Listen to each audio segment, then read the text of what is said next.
Thank you.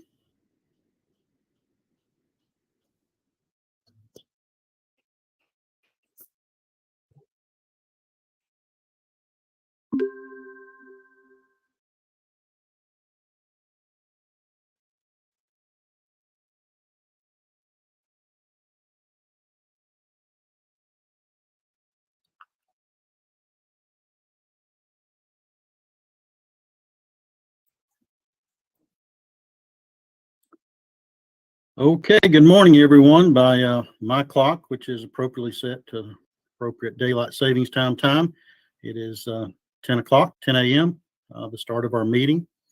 So we'll see a few more people drifting in. I appreciate everybody's attendance today, but we'll go ahead and get started if you don't mind. I'll go ahead and call the meeting to order. I didn't see Aura pop in. Aura, are you there? Can you call our roll for us? Mr. Chairman, that was one of the things I was going to mention this morning. Daphne Evans Huff is going to be taking care of business this morning. I'll make a little bit more announcement later on. I apologize for not doing that earlier. No problem. Daphne, good morning. Good morning, everyone. Welcome to the first quarter DCS board meeting. Please make note that the meeting is live. Okay, roll call. Terry Bernard. I'm here. Candice Brose. That's how I pronounce it. Jacqueline Bunn. Present. Heath Elliott. Sonia Fillingame.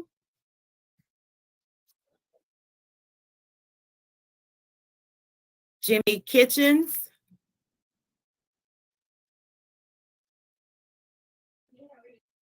Is everyone there? Okay. Nick Norton. Tyrone Oliver. I'm present, but I may have to jump off in about 20-30 minutes. Okay. Steve Queen. I'm here. Shawanda Reynolds. Present. Kevin Tanner. Present. And Tina Piper. Present. Okay. All right. Thank you. There is a quorum present. Thank you. Thank you, Daphne. I appreciate that. You're welcome. Go ahead and move along to the invocation and ask General Counsel Knox. James, if you could deliver our invocation this morning.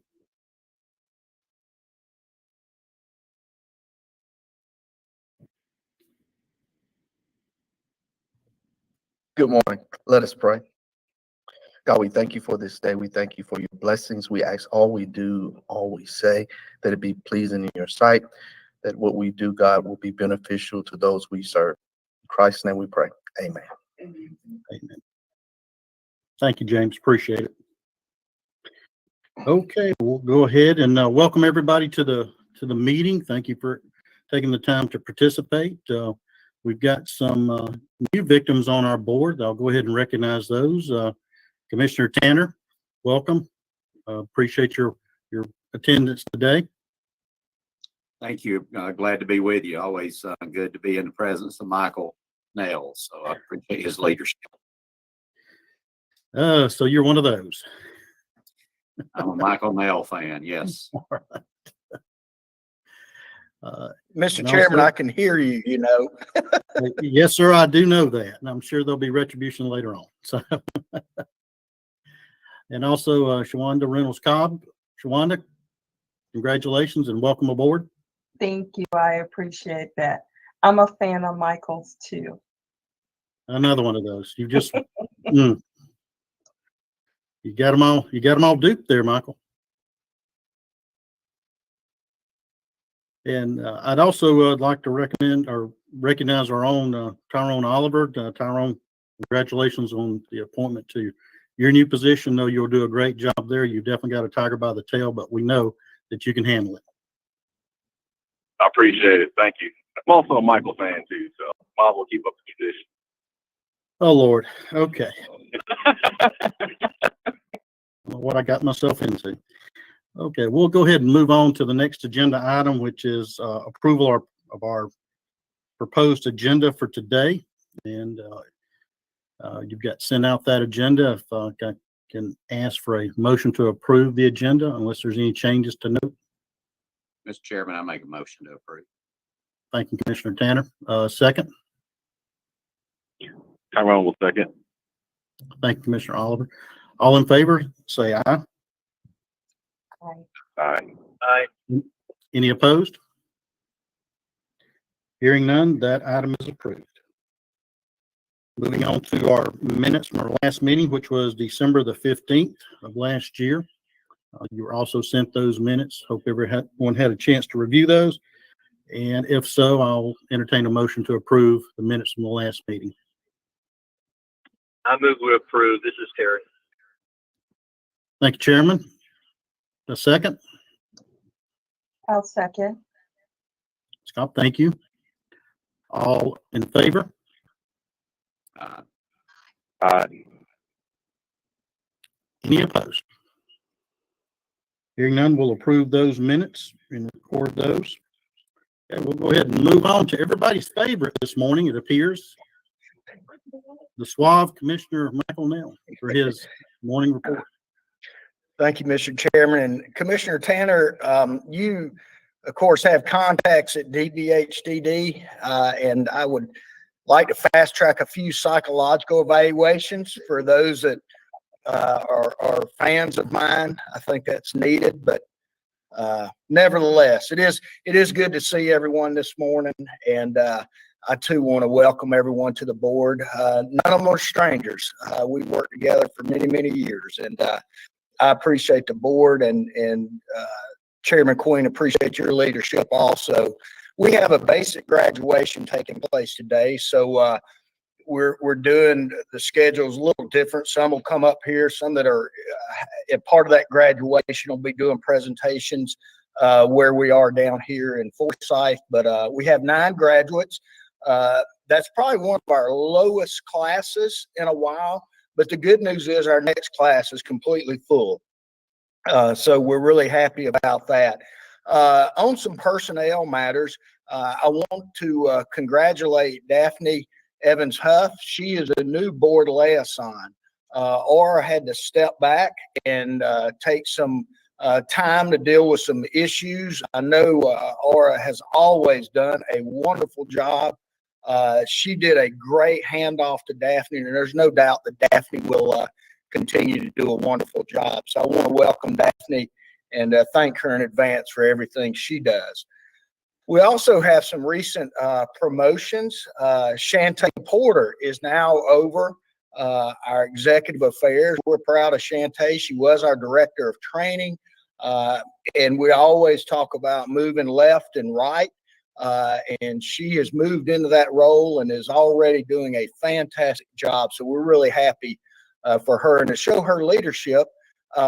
She did a great job succession planning and training, and Lori Massengale is now our director of training. Couldn't think of a finer individual, but that too speaks to the leadership and preparing others to step into the role. So I know you'll join me in congratulating them. Budget legislative update, not much report on the budget. Our only ask was 141 replacement vehicles, and that is being approved. Don't see any problems with that. We also have the $2,000 cost of living adjustment. That remains intact, but the House also added another $2,000 to that for law enforcement, which includes our sworn staff in DCS. So it is over at the Senate now. From what I hear, it's still looking positive. We're keeping our fingers crossed. That's definitely needed to address our recruitment and retention. On the legislative front, no significant bills impacting DCS. There is I believe it was House Bill 188 that was dealing with Merriam's Law and electronic monitoring before individuals are leveled by the Sex Offender Review Board. But again, no significant impact on us. So all in all, it's been a smooth session and very appreciative of the legislature and the support they continue to give DCS. When I do my hearings for the budget, I always talk about 5 facts, and I wanted to make sure the board was aware of that. As you know, we have 200,000 under supervision. That's the highest in the nation. We also, on average, have the longest time under community supervision. Over 1/4 of our population is comprised of violent offenders, which is significant in itself. However, less than 1% of our population is actually revoked to prison. And that's important because when you talk the average cost of a prison stay, $73 a day versus $2.20 a day on probation, I think you can see the value that DCS provides to the state. We do everything we can. We want prison to be the last stop. And of that 1%, over 80% of those are going for new charges. So contrary to what I think a lot of the national rhetoric is about technical violation, this report and go to prison, that does not apply. I can assure you that our officers do everything they can before sending someone to prison.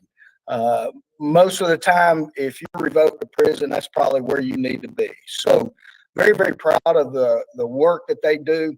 But what I'm really proud of, despite being the highest caseloads and longest, we have one of the highest success rates in the nation at 87%. So 87% of the folks that we're dealing with start supervision and end supervision successfully. And I think that without a doubt speaks to the work of our officers and how well they do. Always proud of them. In May, the National Public Safety and Law Enforcement Memorial will be held in Washington, D.C. Unfortunately, we have 3 officers that passed away from COVID that will be recognized at that ceremony. We've invited their families to it, and Governor Kemp will be issuing the family a special letter marking that day. But that is Shanika Napier, Addison Ford, and Scott Howard. I think you all remember them, but it is great that they're going to be recognized at a national level. They continue to serve during COVID and carried out their duties when a lot of people was not. The other thing I want to mention, we had our employees of the year. We had 2, Donna Moore and Lisa Garcia. They were recognized with a Senate resolution. We're really happy of them. For them, Donna and Lisa epitomize what DCS is all about with selfless service. And we're really excited to have them recognized. So let me also say the reports that you'll hear today coming up, I could not be more proud of our senior management team and those that are leadership positions within the agency. It is truly a privilege to work alongside them. Could not think of a better group that I would want to work alongside. But I never want to miss the opportunity to recognize them as well as the individuals that they are leading. So unless there are any questions, Mr. Chairman, that concludes my report. Okay. Thank you for that report, Michael. And I agree with you. We've got a great team, DCS, from the top to bottom.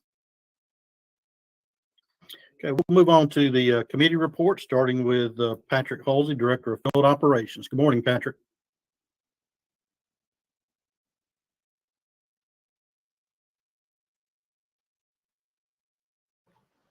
All right. Good morning, Chairman Queen, members of the board. Step back so you can see me there. I also want to say congratulations to Commissioner Oliver, Commissioner Reynolds-Cobb, and Commissioner Tanner for their new positions and their roles. And Commissioner Reynolds-Cobb and Commissioner Tanner, welcome to the DCS board. We're definitely glad to have you.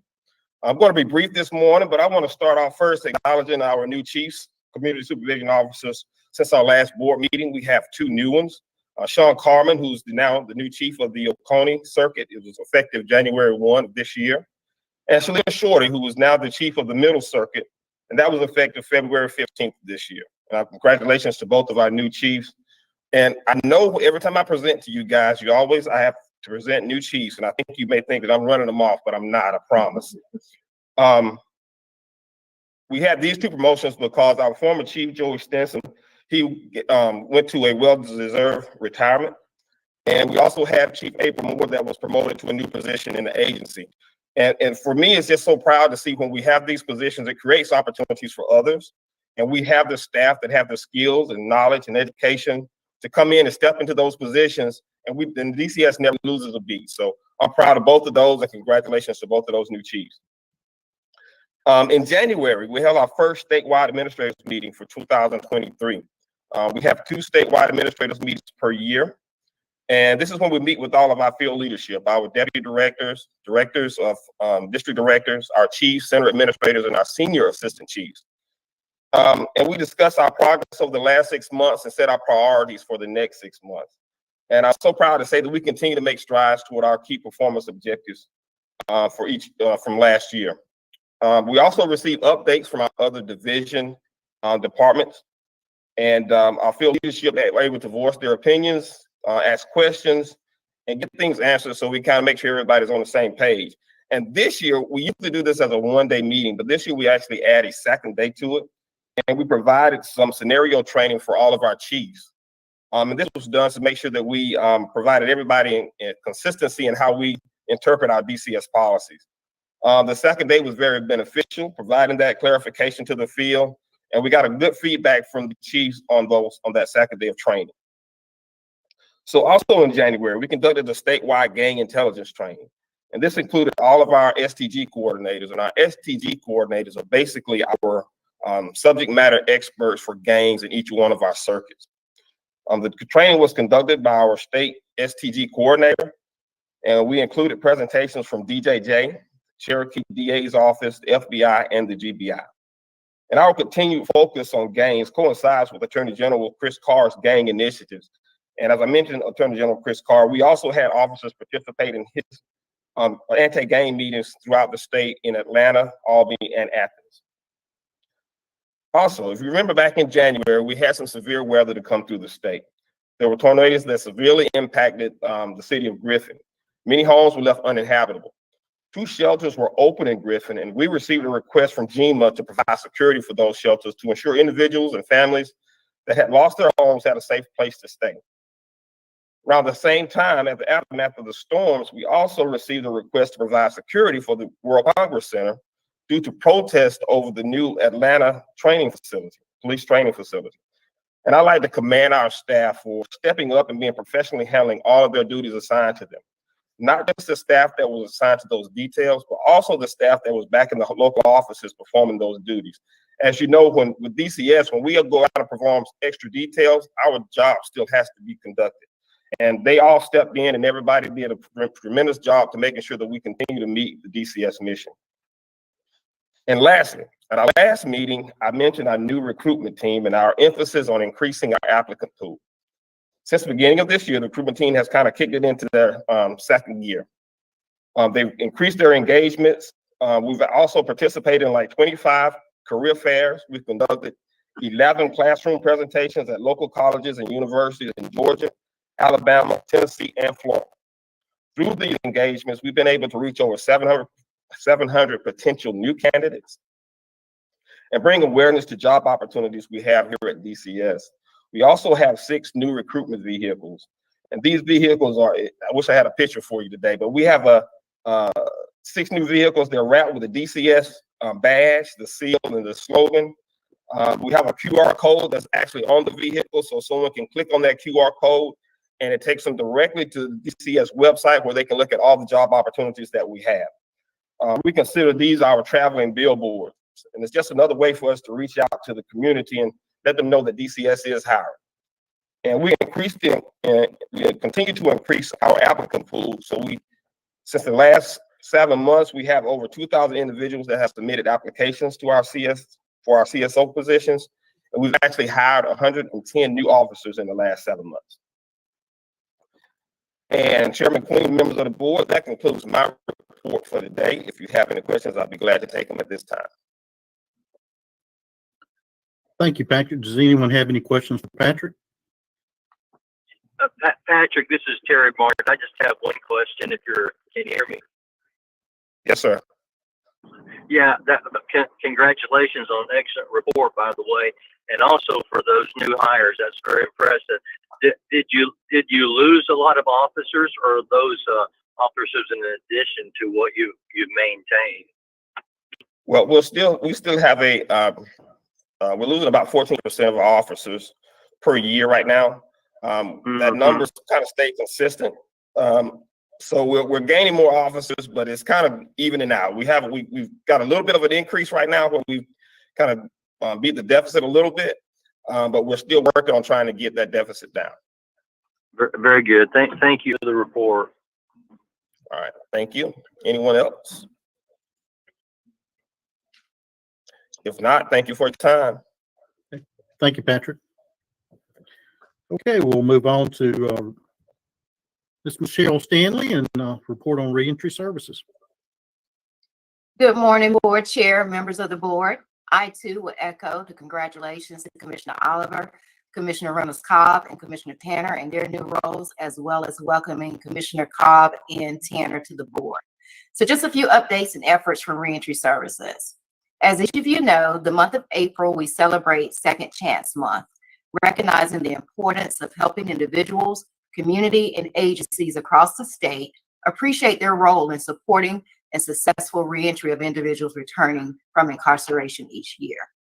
Reentry services staff are gearing up to host several events throughout the month, which aims to inform and highlight the many opportunities for the state and local governments and community-based service providers to build meaningful second chances for returning community members. Just to mention a few events that's coming up. Building the Walls, which is one of our new sex offender RPH providers that's coming on board. They will have a ribbon cutting and tour, as well as a community service day that'll be held in Cologne, Georgia. We're also collaborating with the U.S. Attorney's Office to host the 2023 Second Chance Housing Solution Conference that will be held in Atlanta. Meet Me at the Block, building one community, one stakeholder at a time, will be held in Macon, Georgia. We will also host a reentry simulation and real ID day over in Cobb County, as well as a trauma and mental health workshop that will be hosted in Albany. This is just to highlight a few events, but we have events scheduled throughout the month of April with several employment and community resource events. We invite you to join us at any of those events. All event information will be posted on the DCS website under the Reentry Services Division tab, as well as across all of our social media platforms. In collaboration with our External Affairs Division and our GDC reentry partners, we're developing a What to Expect Upon Release reentry video. This video, along with several print and digital items, will be made available to individuals pre-release. It's our hopes that we can better prepare our individuals transitioning with not only awareness for barriers, but providing them with tools that will be accessible for them post-release to assist with navigating their return to the community. The intent of the video is to discuss which barriers individuals may encounter, while also highlighting those collaborations and efforts and work performance to ensure all individuals under supervision have the tools, the resources, and support needed to succeed in their community. It will feature testimonies from individuals under supervision in terms of barriers that they face while transitioning, as well as how they overcame those barriers, interviews with employers, housing providers, and other community partners that work with us throughout the state. This video, supplemented with additional tangible reentry materials, will hopefully show that the Reentry Services Division is only one click, one call, or one step away to assist them with their reentry needs. We're also preparing to apply for the Bureau of Justice Assistance Second Chance Act, improving reentry education and employment outcomes. In this collaboration with GDC, we seek to improve pre- and post-education and employment opportunities for individuals under correctional supervision. This project, if awarded, will feature both pre- and post-release interventions and address the agency's employment KPIs by focusing on three major areas: employer recruitment and collaboration, vocational educational training with both hard and soft skill building, career and economic development stability and upward mobility. And our expected outcomes would include being able to enhance employer engagement, an increase in training completions, an increase in skills gained and upskilling rates, as well as increase in employment rates, improved career education and employment matching, while hoping to have greater earnings and financial stability while impacting and reducing recidivism. Lastly, I would like to close with just a couple of our community collaboration and a couple of success stories. While working at Arendelle Transition Center, Moore Officer Melanie Scarborough made contact with resident Austin. Ms. Austin came seeking assistance to change her parole address in the system. The information was updated, and Ms. Austin reported back in a few days to check on the status of that change. She was nearing her parole date, and she was getting very nervous about her release. A short time later, we received word that the requested address had been rejected. Over the next few weeks, numerous other family members' addresses was entered, only for them all to be rejected or them unwilling to allow her to return to them. It was during this time that Officer Scarborough was able to get Ms. Austin to open up about her family and past events that eventually led her to her incarceration. While she accepts full responsibility for her actions, it became evident that she herself had been a victim and was in need of services and interventions. Sadly, Ms. Austin's TPM passed and she became discouraged. However, Officer Scarborough did not give up. She reached out to one of her community partners, which was a private, nonprofit, multifaceted domestic violence agency, to see if they could offer assistance. Their advocate came into the transition center and met with Ms. Austin and Officer Scarborough, and I'm happy to say that she was approved for their program and was released on last week. They provided her with a cell phone, clothing, furnished her home, transportation, and paid her utilities and rent for up to 6 months. During this time, she will receive trauma counseling, parenting, mental health services, substance abuse counseling, and she will be able to maintain her current job that she had while in the transition center at Burger King. They will also be working with her to help her with reunification with her 6-year-old son. At the end of 6 months, she will have the opportunity to stay in this residence and take over the lease agreement. This is an amazing opportunity for Ms. Austin to be able to start over and make a new start. I am hopeful with these tools and support that this is the beginning of a successful life for Ms. Austin and her son. This was great work by Moore Officer Scarborough in a short period of time. As the board may remember, I reported out during my December updates that we were happy to re-implement the Moore program back in every transition center across the state in December, and this is just to show great work that's already paying off. Lastly, a note from the Southern Circuit with Senior Lead Community Coordinator Kelly Saxton. Community Coordinator Saxton received a driver's license referral from one of our CSOs for Mr. Westbury. Upon speaking with Mr. Westbury, he expressed that his immediate supervisor received a promotion and would be leaving the area. The immediate supervisor was responsible for driving Mr. Westbury to all of their job sites as they worked on a number of plumbing jobs. Mr. Westbury needed his license in order to be able to take over the established job route. He expressed, because of the difficulty with getting his license reinstated, that his pay was adjusted from $18 an hour to $12. Times was of an essence as his current supervisor was set to leave for a new position, and Community Coordinator Saxton went to work. If he didn't obtain his license, he would no longer be able to maintain his employment, and we could not allow that to happen. Mr. Westbury had a total of 8 violations for which suspended his license dating back to 1995, ranging from North Carolina across several different counties in Georgia. He also had a hold from child support for failure to appear for some court dates while he was incarcerated. Over the next 30 days, CC Saxton and Mr. Westbury constantly worked together to have these items removed from his driving record. CC Saxton was able to call North Carolina to submit a request for the removal and reinstatement. Mr. Westbury paid his fines, however, the hold still remained. Community Coordinator Saxton again reached out, made contact with a North Carolina representative, explained the situation, and after they researched the matter, they realized that the hold had not been removed from the DDS Universal website, although time had passed with this situation and it had been dropped due to age.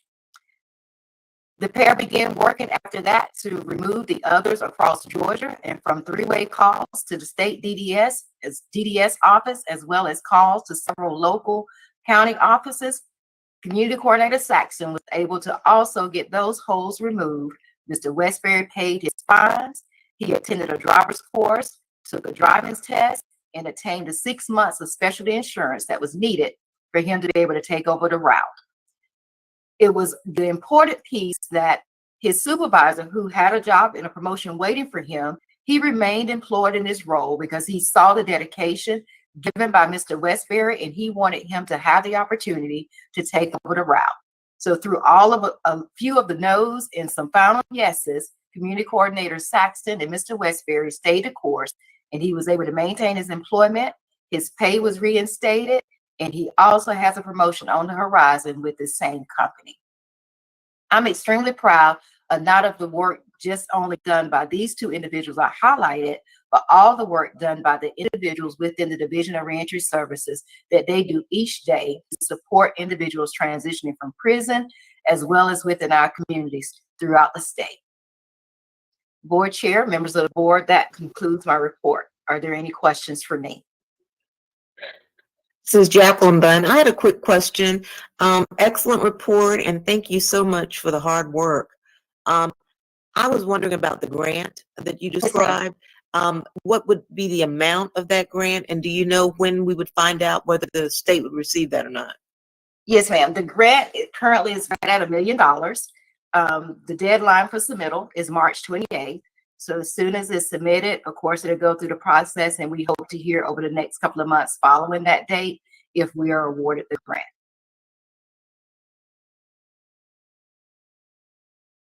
Are there any other questions or comments for me? Nope. Okay. Thank you, Michelle, for that wonderful report. You're welcome. Appreciate your efforts very much. Okay, we'll move on our agenda to the misdemeanor probation oversight report, and Mr. Tim Lewis.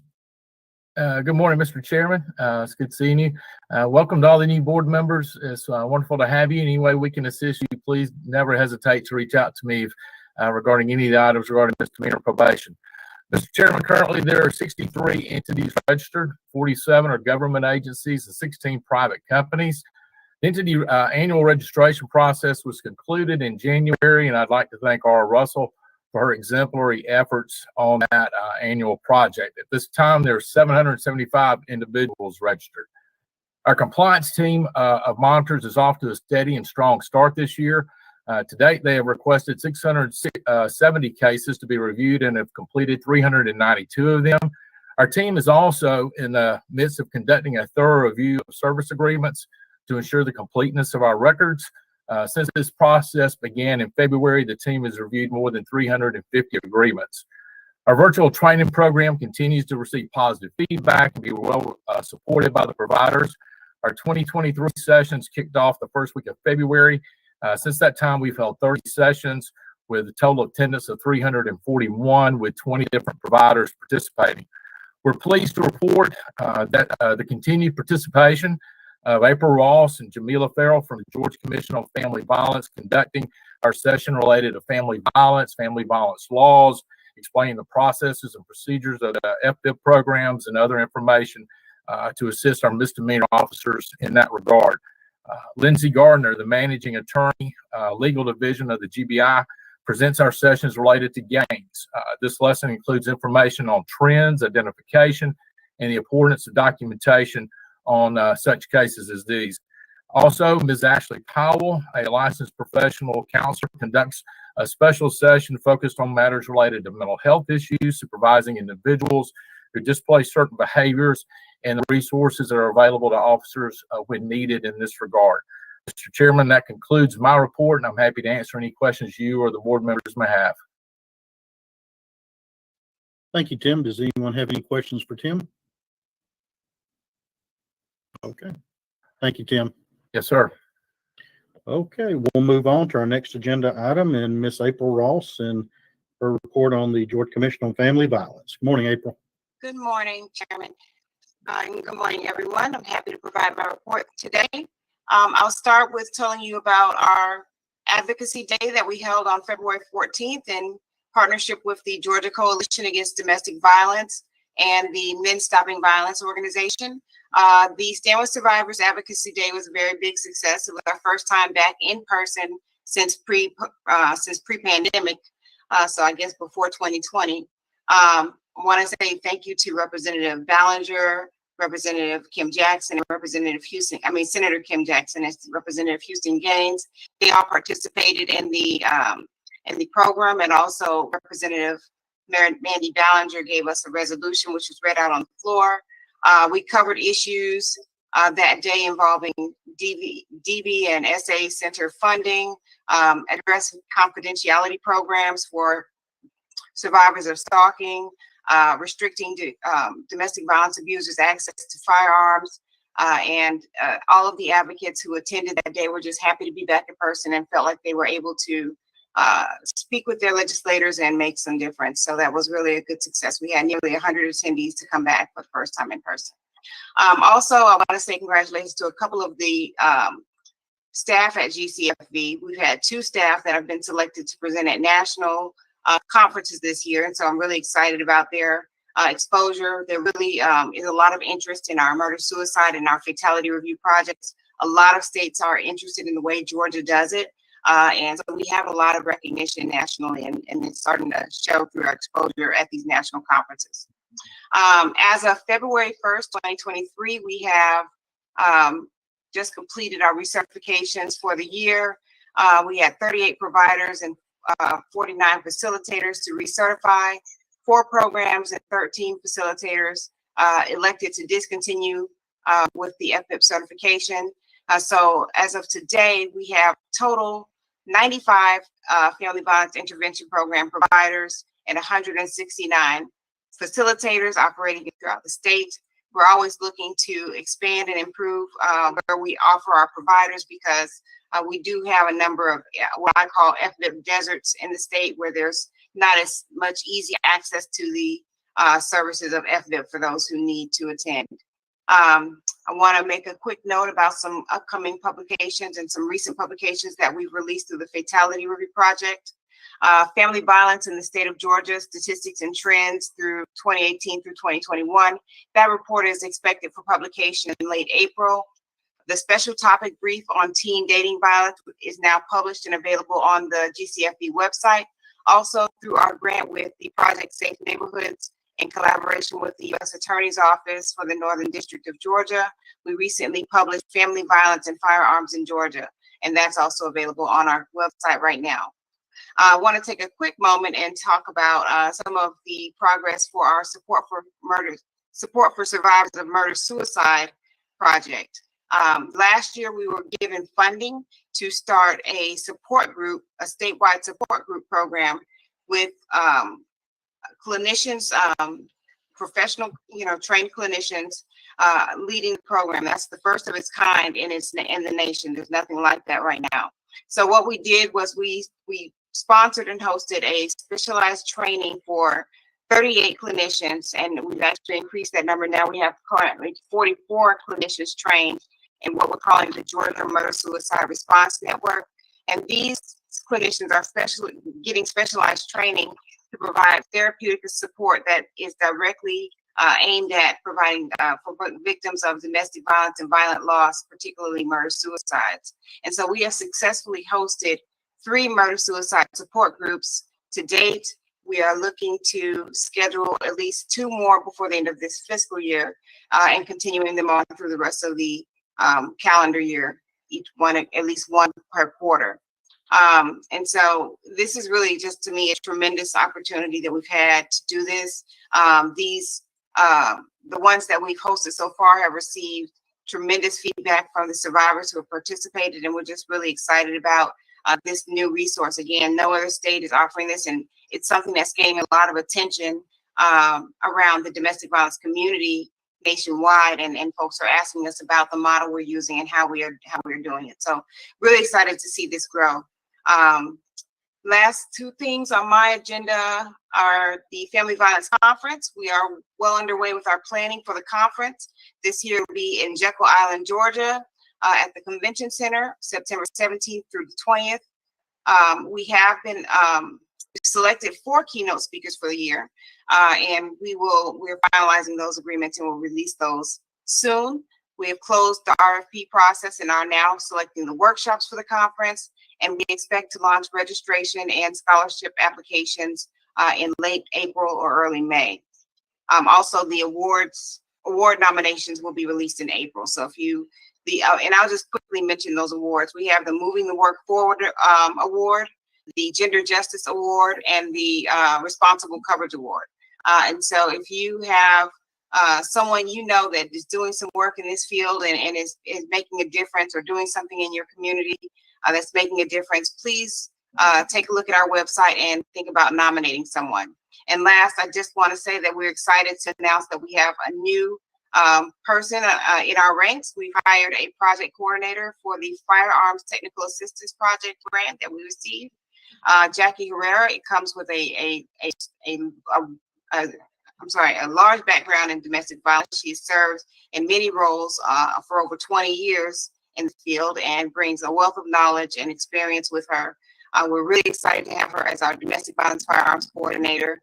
She's started in February, and project planning and coordination has recently begun. And that concludes my report. I know that was a lot, but if you have any questions for me, I'm happy to answer. I have a question. This is Terry Barnard. Sure.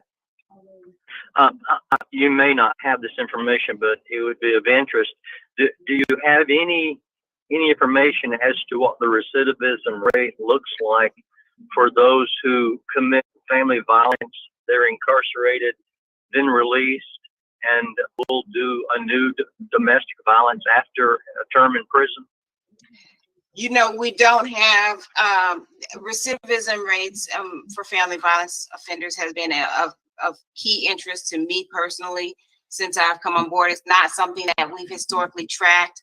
And we are researching and having discussions with the GBI for ways that we can start to get that information. Georgia has a non-unified court system, so it's a little difficult sometimes to track offenders and reoffending. And they tend to reoffend in multiple counties, and different, so it's really difficult to track. One of the other things we're specifically interested in tracking, though, is not so much offenders that serve jail time and then reoffend and in family violence, but specifically those who attend FDIP. We want to know if there's recidivism rates in that area, because it's really important to us to know the efficacy of the FDIP program and whether or not we need to, evaluate some of the curriculum or a lot of states are starting to do this for a long time. That was a big question about the success of FDIP, and we believe in its success. We follow the research, but we don't have the data and the evidence to back that up. And so that's one of the areas we're trying to build a data arm for to track recidivism, specifically with FDIP. I don't know if that doesn't answer your question, but so the answer is we want to know what you want to know. Yeah, I agree, and I recognize that that's a tough question, but yeah, I'm interested. I'm just trying to determine if what's working, I guess, in that area and in that field, and if punishment due to incarceration makes a difference, or if other programs are a better resource. But anyway, thanks for the info. I'll just add that is the primary question that is plaguing this field, not just in Georgia, but across the board. There's a lot of questions about policing and domestic violence in terms of whether incarceration works, whether restorative justice programs work, and that's something that actually there's a bill right now that was trying to move. It got voted favorably out of committee, but it stalled. But to bring more restorative justice program where the offender has a chance to with a professional mediator, work with the victim and the community organizations that have an interest to work out a plan for rehabilitation, redemption, whatever, and hopefully not reoffend in the process. So there's a lot of different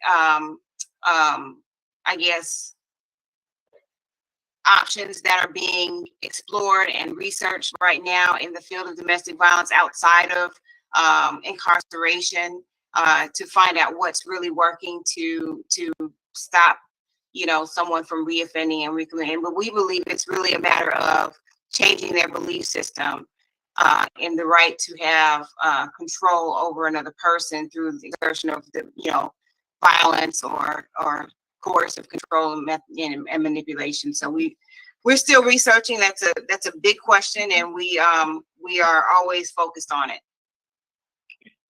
One follow-up question, and I'll be done. There's obviously all sorts of accountability courts out there. Has anyone taken that project on throughout the state to have an accountability court for domestic violence? Yes, that I can answer that. We actually have a pilot accountability court program going on right now, and I think Conestoga County. I forget which judicial circuit that is, but there is one. Judge Cindy Morris has the program. She has been reporting a lot of favorable outcomes.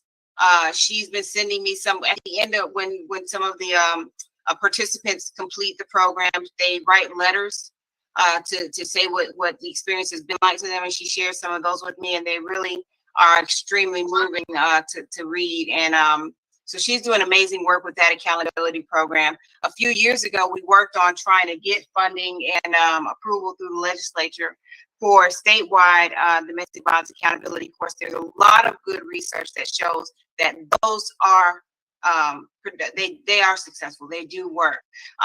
It's at the time when we proposed it, it was at a time when they were actually looking at cutting funding for all accountability court programs. At the time, they were looking at reducing funding. So it just wasn't a good year to present adding a new accountability court. And so we've been trying to decide when's the right time to ramp that conversation back up. But I do believe accountability courts have a high probability of being a good, a good thing to have in the toolbox in terms of how we are approaching this issue. Thank you very much for your work. Thank you. All right. And unless there's no other questions, thank you all very much. Thank you, April, for your report. No need to apologize about the length. It's long because you do a lot. So you have a lot to report, and we appreciate your efforts. Okay, we'll move on to our next agenda item, which is old business. I have none noted here unless any of the members have any to bring up, as well as new business. Any new business? Chairman Queen, if I may, just to acknowledge Sonia Fillingame is on the call and has been, and I think she's having some audio problem. She's been communicating with me, and I'm not so sure what the issue is, but I just want to make you aware of that, sir. Okay, thank you. Yes, I did see Sonia pop up there. We appreciate her being with us today. Okay, no new business. Okay, that'll just leave us to adjourn our meeting. Once again, thank you everyone for your attendance and your time. Hope you have a great week and a great start to 2023, and we'll see you at our next meeting. Thank you all. Thank you.